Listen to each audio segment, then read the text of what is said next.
ಬಸ್ನಲ್ಲಿ window seat ಏನಿರುತ್ತೆ, ಕಿಟಕಿಯ ಪಕ್ಕದಲ್ಲಿ ಕೂತ್ಕೊಳ್ಳುವಂಥ ಸೀಟು, ಅಲ್ಲಿ ಕೂತ್ಕೊಳ್ಬೇಕು ಅನ್ನೋದಕ್ಕೆ ಕಿರಿಕಿರಿ ಅಂತೆ, ಗಲಾಟೆ ಆಗ್ಬಿಟ್ಟಿದೆ. ಇದರ ಪರಿಣಾಮ ಏನು? ಯಾವ ಹಂತಕ್ಕೆ ಹೋಗಿದ್ದೀರಿ? ಕಾಲೇಜು ವಿದ್ಯಾರ್ಥಿಗೆ ಚಾಕು ಇರಿದಿದ್ದಾರೆ.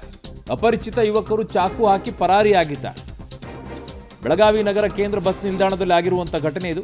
ಪಂತ್ ಬಾಳೆಕುಂದ್ರಿಯಿಂದ ಮಾಂಜಾ ಸನದಿವರೆಗೂ ಕೂಡ 20 ವರ್ಷದ ಅವನ ಹೆಸರು ಮಾಂಜಾ ಸನದಿ ಅಂತೇಳಿ ಈ ವಿದ್ಯಾರ್ಥಿ ಗಲಾಟೆಯಲ್ಲಿ ಚಾಕು ಹಾಕಿ ಮತ್ತೊಂದು ಯುವಕರ ಗುಂಪು ಪರಾರಿಯಾಗಿದೆ. ಬೆಳಗಾವಿ ಮಾರ್ಕೆಟ್ ಠಾಣಾ ವ್ಯಾಪ್ತಿಯಲ್ಲಿ ನಡೆದಿರುವಂತಹ ಘಟನೆ ಇದು. ಪಂತ್ ಬಾಳೆಕುಂದ್ರಿ ಅಂತಂದರೆ ನಿಮಗೆ ಏರ್ಪೋರ್ಟ್ ಹತ್ರ ಹೋಗುವಂತಹ ರಸ್ತೆ, ತಾಮ್ರ ವಿಮಾನ ನಿಲ್ದಾಣ ಇದೆ ಬೆಳಗಾವಿಯಲ್ಲಿ. ಅದಕ್ಕಿಂತಲೂ ನೆಕ್ಸ್ಟ್ ಮುಂದೆ ಒಂದು 5 ಕಿಲೋಮೀಟರ್ ಹೋದರೆ ಪಂತ್ ಬಾಳೆಕುಂದ್ರಿ ಬರುತ್ತೆ. ಅಲ್ಲಿರುವಂಥ ವಿದ್ಯಾರ್ಥಿ ಅಂತೆ ಮಾಂಜಾ ಸನದಿ, 20 ವರ್ಷ. ಬಸ್ನ ಕಿಟಕಿ ಸೀಟಿಗಾಗಿ ವಿದ್ಯಾರ್ಥಿಗಳು, ನಾನು ನೋಡಿದ್ದೀನಿ ಇಲ್ಲಿ ಬಸ್ ಹೇಗೆ ಹೋಗುತ್ತೆ ಅಂತಂದರೆ ವಿದ್ಯಾರ್ಥಿಗಳು ಜೋತಾಡ್ಕೊಂಡು ಹೋಗ್ತಾರೆ ಅಲ್ಲಿ, ಕಾರಣ ಬಸ್ಗಳೇ ಇರೋದಿಲ್ಲ, ಸಿಕ್ಕಾಪಟ್ಟೆ ರಶ್ಶು ಆ ಬಸ್ಗಳು. ಅದರಲ್ಲಿ ಕಿಟಕಿ ಸೀಟ್ ಬೇರೆನಾ? ಅಯ್ಯಯ್ಯಯ್ಯಯ್ಯೋ, ಈ ಪರಿಸ್ಥಿತಿಯಲ್ಲಿ ಅದಕ್ಕೆ ಚಾಕು ಇರುವಂಥ ಮನಸ್ಥಿತಿನ? ಎಷ್ಟು ದೂರ ರೀ, ಎಲ್ಲಿಂದ ಎಲ್ಲಿವರೆಗೂ? ಮ್ಯಾಕ್ಸಿಮಮ್ ಅಂದರೆ 15 ಕಿಲೋಮೀಟ್ರ್ ಅಷ್ಟೇ ಅದು.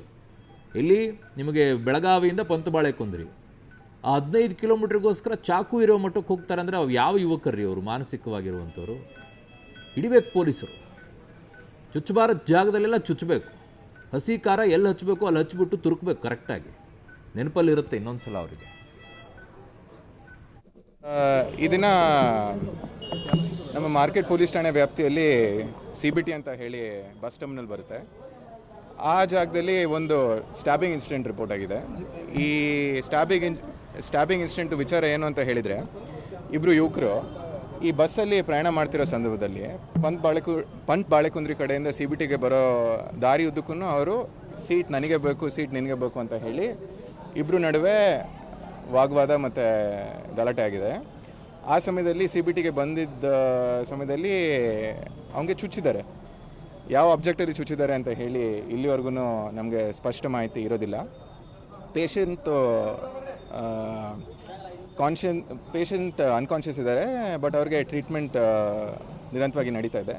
ಕಂಡೀಷನ್ ಸ್ಟೇಬಲ್ ಆಗಿದೆ ಅಂತ ಹೇಳಿ ಡಾಕ್ಟರ್ಸ್ ನಮಗೆ ಹೇಳಿದ್ದಾರೆ. ಅವನದು ಸ್ಟೇಟ್ಮೆಂಟ್ ತೊಗೊಳ್ಲಿಕ್ಕೆ ಇನ್ನೂ ಬಾಕಿ ಇದೆ. ನಾವು ಆಲ್ರೆಡಿ ಎರಡು ಇನ್ವೆಸ್ಟಿಗೇಷನ್ ಟೀಮ್ಸ್ ಮಾಡಿದ್ದೀವಿ ಮತ್ತು ಒಂದು ಕ್ರೈಮ್ ಟೀಮ್ ಕೂಡ ಮಾಡಿದ್ದೀವಿ. 3 ಟೀಮ್ಸ್ ಒಟ್ಟಿಗೆ ಕೆಲಸ ಮಾಡಿಕೊಂಡು ಯಾರಿದೆ ಆರೋಪಿ ಅಂತ ಹೇಳಿ ಪತ್ತೆ ಹಚ್ಚಲಿಕ್ಕೆ ಪ್ರಯತ್ನ ಮಾಡ್ತೀವಿ. ಬಸ್ ಕೂಡ ಐಡೆಂಟಿಫೈ ಆಗಿದೆ. ಇನ್ವೆಸ್ಟಿಗೇಷನ್ ಪ್ರೋಗ್ರೆಸ್ ಆದಂಗೆ ನಿಮಗೆ ಮಾಹಿತಿ ತಿಳಿಸ್ತೀವಿ. ಇದ್ರ ಬಗ್ಗೆ ನಮಗೆ ಮೇಲ್ನೋಟಕ್ಕೆ ಇನ್ನೂ ಮಾಹಿತಿ ಇಲ್ಲ. ಘಟನೆ ನಡೆದು ಆಲ್ಮೋಸ್ಟ್ ಒಂದು ಹಾಫ್ ಆನ್ ಅವರ್ ಆಗಿದೆ ಅಷ್ಟೇ. ಅರ್ಧ ಗಂಟೆಯಲ್ಲಿ ಆಲ್ರೆಡಿ ನಾವು ಅಟೆಂಡ್ ಮಾಡಿ ಇನ್ವೆಸ್ಟಿಗೇಷನ್ ಟೀಮ್ಸ್ ನಾವು ಫಾರ್ಮ್ ಮಾಡಿದ್ದೀವಿ. ಸೊ ಮಾಹಿತಿ ತಿಳಿದಂಗೆ ಇವತ್ತು ಆದಂಥ ಘಟನೆಯಲ್ಲಿ ಅವ್ರು ಕಾಲೇಜಿಗೆ ನಿಗಾಜ್ ಕಾಲೇಜಿಗೆ ಬರ್ತಾಯಿದ್ದ ಹುಡುಗ ಬಸ್ನಲ್ಲಿ ಬರೀ ಒಂದು ಕಿಟಕಿ ಸಂಬಂಧ ಚಾಕು ತೊಗೊಂಡು ಅವ್ರಿಗೆ 4-5 ಮಂದಿ ಹೊಡೆದು ಹೋಗಿದ್ದಾರೆ. ಈ ರೀತಿ ಪದೇ ಪದೇ ಒಂದೊಂದು ಕಾಲೇಜಲ್ಲಿ ಈ ರೀತಿ ಚಾಕು ತೊಗೊಂಡು ಬರೋದು, ಕಾಲೇಜ್ ಕ್ಯಾಂಪಸ್ದಲ್ಲಿ ಆಫ್ ಮಾಡ್ರ ಅದು ಆಗೋದು, ಈ ರೀತಿ ಆಗ್ತಾಯಿದೆ. ಇದಕ್ಕೆ ಪೊಲೀಸರು ಯಾಕದು ಲಕ್ಷ್ಯ ಕೊಡ್ತಾ ಇಲ್ಲ ಅಂತ ನಮಗೂ ಒಂಥರ ಇರ್ತಾ ಇಲ್ಲ.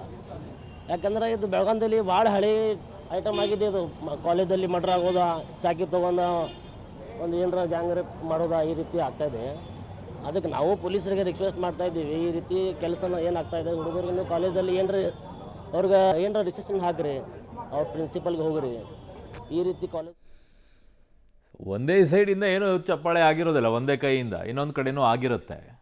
ಯಾರು ಏಟು ತಿಂದಿರ್ತಾರೋ ಅವ್ರ ಬಗ್ಗೆ ಅನುಕಂಪ ಜಾಸ್ತಿನೇ ಇರುತ್ತೆ, ಇಲ್ಲ ಅಂತ ಹೇಳೋದಿಲ್ಲ. ಕಾರಣ ಅವ್ರು ಏಟು ತಿಂದಿರ್ತಾರೆ ಅಂಥೇಳಿ.